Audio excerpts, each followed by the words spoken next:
So here we have a standing hip extension to external and internal rotation of the hip, and then we take it into a calf raise on that other side. And this one is a really great way to open up the hips, expand range, and connect the nervous system. So try it out if you're wanting to kind of increase range in those hips and get things flowing and moving nicely together.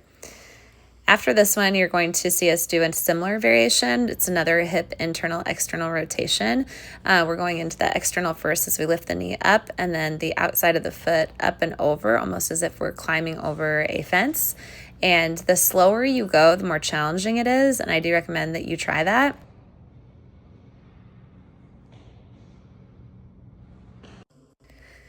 Next up, we have some mobility squats with a reach. So we're simply going to reach down our leg line, get a nice hamstring stretch, and then squat those hips down, wiggle the knees open past the ankles if that helps open up your adductors and hips. We're also getting a nice shoulder circle and rotation at the top, just opening up our upper bodies along with our lower bodies. This is another variation. This is a supine single leg external to internal rotation. I like this one because it takes the guesswork out of the torso moving around and really helps you to isolate and really focus in on one leg at a time. I like to put my elbows down outside of my shoulders to kind of help secure my foundation and keep my hip on the opposite side of the work from escaping. You can see in this video it is a little bit, but just try to do your best. Next on our hip opening menu is the butterfly glute bridge. So bringing our feet together, sole touching each other, and then raising up into that glute bridge, pressing the knees down. Similarly, we're going to go ahead and cross one leg, and we have a single leg cross-legged glute bridge. Remember to squeeze the core, and if you're not feeling it, you may want to try bringing your heel a little closer to your glute. And again, try to give yourself a firm foundation to minimize escaping from the hip. Next up, we have a sideline clamshell. You could do this banded or unbanded.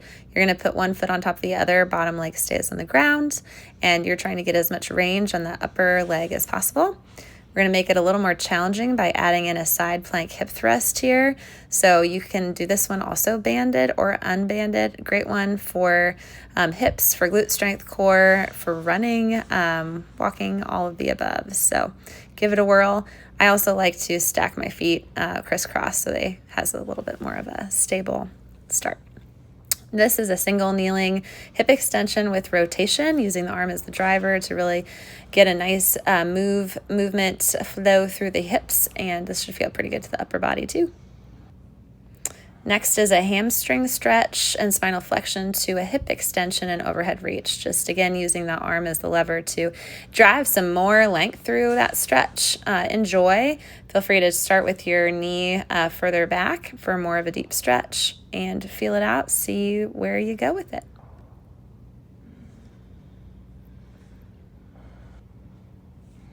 Next up, we have a knee hug and then a little happy baby pose. So feels good for the hips and the low back, and great way to play at the end of your mobility session.